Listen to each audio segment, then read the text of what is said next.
Hey guys, welcome back to another new video. ನಿಮ್ಮೆಲ್ಲರಿಗೂ praise a lot. ಹೇಗಿದ್ರೆ ಎಲ್ಲರೂ? ನಾನಂತೂ ತುಂಬ ಚೆನ್ನಾಗಿದ್ದೀನಿ. ಸೊ ಇವತ್ತಿನ ವಿಡಿಯೋ ಏನಂದರೆ one day in my life. So ರಜೆ ದಿನ ಹೇಗೆ ಕಳೀತೇನೆ ಎಂಬುದಾಗಿ ಬನ್ನಿ ವಿಡಿಯೋದಲ್ಲಿ ಹೋಗೋಣ. ಸೊ ಬೆಳಿಗ್ಗೆ ಎದ್ದು ಫ್ರೆಶ್ ಅಪ್ ಆಗಿ ರೆಡಿಯಾಗಿ ಇದ್ದು ಬ್ರೇಕ್ಫಾಸ್ಟ್ ಮಾಡೋದಕ್ಕೆ. ಸೊ ಬ್ಯಾಚುಲರ್ ಆಗಿರೋ ಕಾರಣಕ್ಕೆ ಕುಕಿಂಗ್ ಮಾಡೋದೆಲ್ಲ ತುಂಬ ಕಮ್ಮಿ. ಸೊ ಕುಕಿಂಗ್ ಮಾಡಿ ತಿನ್ನೋದು ಆ್ಯಕ್ಚುಲಿ ಒಳ್ಳೆಯದು, ಬಟ್ ನಾವು ಕುಕಿಂಗ್ ಮಾಡೋದು ಅಪರೂಪ. ಸೊ ಬೆಳಿಗ್ಗೆ ಹೋಗಿ ಒಂದು ದೋಸೆ ತಿಂದಿದ ತಕ್ಷಣ ನೆಕ್ಸ್ಟ್ ಪಕ್ಕದಲ್ಲಿ ಚರ್ಚ್ ಇತ್ತು. ಚರ್ಚಲ್ಲಿ ಹೋಗಿ ಸ್ವಲ್ಪ ಟೈಮ್ ಸ್ಪೆಂಡ್ ಮಾಡಿದೆ. ಅಷ್ಟರಲ್ಲಿ ನಮ್ಮ ಅಣ್ಣನ ಮಗಳು ಬಂದು ಅವಳ ಜೊತೆ ಆಟ ಆಡಿದೆ. ಅದಾದಮೇಲೆ ಮಧ್ಯಾಹ್ನ ಆಗಿತ್ತು. ಮಧ್ಯಾಹ್ನ ತುಂಬ ಬಿಸಿಲು ಇರೋ ಕಾರಣ ಒಂದು ಫ್ರೂಟ್ ಮಿಕ್ಸ್ ಜ್ಯೂಸನ್ನು ಕುಡಿದೆ. 60 ರೂಪಾಯಿ ಖರ್ಚಾಯಿತು.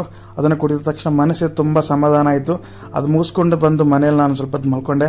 ಅಷ್ಟರೊಳಗೆ ಸಾಯಂಕಾಲ ಆಗಿತ್ತು. ನಮ್ಮ ಅಣ್ಣ ಕಾಲ್ ಮಾಡಿಬಿಟ್ಟು ಬಾ ಮನೋಜ್, ನಾವು ಏರ್ಪೋರ್ಟ್ ಹತ್ರ ಹೋಗೋಣ ಅಂದರು. ಸೊ ಅವ್ರ ಜೊತೆ ನಾನು ಏರ್ಪೋರ್ಟ್ ಹತ್ರ ಹೋದೆ. ಅಲ್ಲೋಗ್ಬಿಟ್ಟು ಅಲ್ಲಿ ಸ್ವಲ್ಪ ಟೈಮ್ ಸ್ಪೆಂಡ್ ಮಾಡಿದೆ. ಅಷ್ಟರಲ್ಲಿ ಸಾಯಂಕಾಲ ಆಗಿತ್ತು. ಒಂದು ನೀರು ದೋಸೆನ ತಿಂದೆ. ನೀರು ದೋಸೆ ತುಂಬ ಚೆನ್ನಾಗಿತ್ತು. ಅದಾದಮೇಲೆ ಅಲ್ಲಿಂದ ಸ್ವಲ್ಪ ದೂರ ಹೋದ ತಕ್ಷಣ ಅವ್ರದ್ದು ಜಾಗ ಇತ್ತು. ಲ್ಯಾಂಡಿಗೆ ಹೋದೆ. ಸಾಯಂಕಾಲ ತಕ್ಷಣ ಮನೆಗೆ ಹೊಟ್ಟೆ. ಸೊ ಮನೆ ಹೊಟ್ಟೆ ಟೈಮಲ್ಲಿ ದೇವನಹಳ್ಳಿ ಏರ್ಪೋರ್ಟ್ ಹತ್ರ ಒಂದು ಕ್ರಿಕೆಟ್ ಮ್ಯಾಚ್ ನಡೀತಾ ಇತ್ತು. ಅಲ್ಲೋಗಿ ಸ್ವಲ್ಪ ಹೊತ್ತು ಟೈಮ್ನ ಸ್ಪೆಂಡ್ ಮಾಡಿದ್ವಿ. ಮ್ಯಾಚ್ ಆಡೋದಲ್ಲ ಅಲ್ಲೇ ನೋಡ್ಕೊಂಡಿದ್ವಿ ನಾವು. ಅದಾದಮೇಲೆ ಆಲ್ಮೋಸ್ಟ್ 8 o'clock ಆಗಿತ್ತು. ಸೊ ಚಾರ್ಜ್ ಮಾಡಬೇಕಾಗಿತ್ತು. ಸೊ ಚಾರ್ಜ್ ಮಾಡೋಕ್ಕಂತ ಏರ್ಪೋರ್ಟಿಗೆ ಬಂದ್ವಿ. ಸೊ ನೆಕ್ಸ್ಟ್ ವಿಡಿಯೋದಲ್ಲಿ ಸಿಗ್ತೀನಿ. ಅಲ್ಲಿವರೆಗೂ ಡೇ ಟು ಡ್ರೀಮ್ ಪಾರ್ಟ್ 2 ಬರುತ್ತೆ. Bye, love you all, take care.